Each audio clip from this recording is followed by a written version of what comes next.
The Island of the Golden Shell. Long ago, in the blue waters surrounding Singapore, lived two friends who shared a deep love for the sea.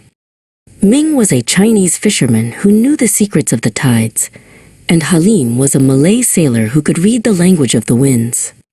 Though they came from different backgrounds, they often shared their catch and stories, respecting the ocean that provided for them both.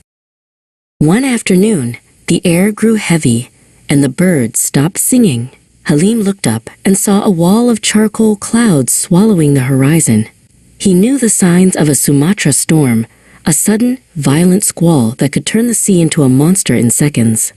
He shouted a warning to Ming, but the wind was already beginning to howl. The storm hit with a deafening roar. Rain fell like a curtain of stones, blinding the two men. Ming gripped the side of the boat as a mountain of water rose beneath them. The small vessel groaned under the pressure, its wooden ribs creaking against the fury of the waves. With a terrifying crack, the boat shattered against a hidden reef. Ming and Halim were thrown into the churning, cold abyss. They struggled to stay afloat, their lungs burning as they fought the current.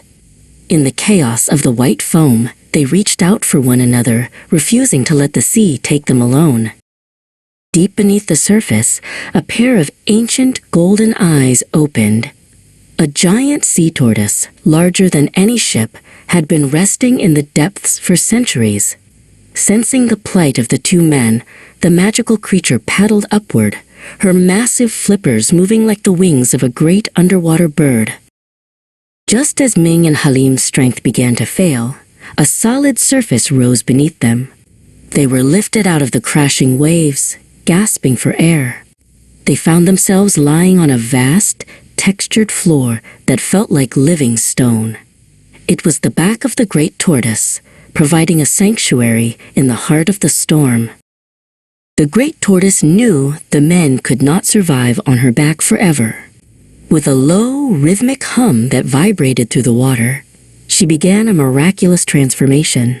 Her flippers stretched and deepened into sandy shores, and her golden shell hardened into hills and soil, turning her very body into a permanent island. When the storm finally passed and the sun broke through the clouds, Ming and Halim stood up. They were no longer in the middle of a treacherous sea, but on a beautiful, small island.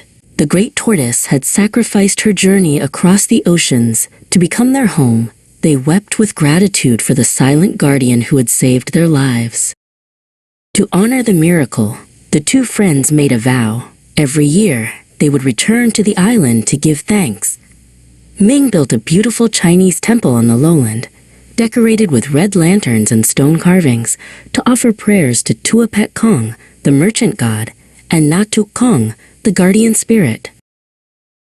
High on the island's hill, Halim and his family built 3 keramats, Malay shrines, to honor the pious spirits who protected the land. Today, people from all walks of life visit Kusu Island, also known as Tortoise Island.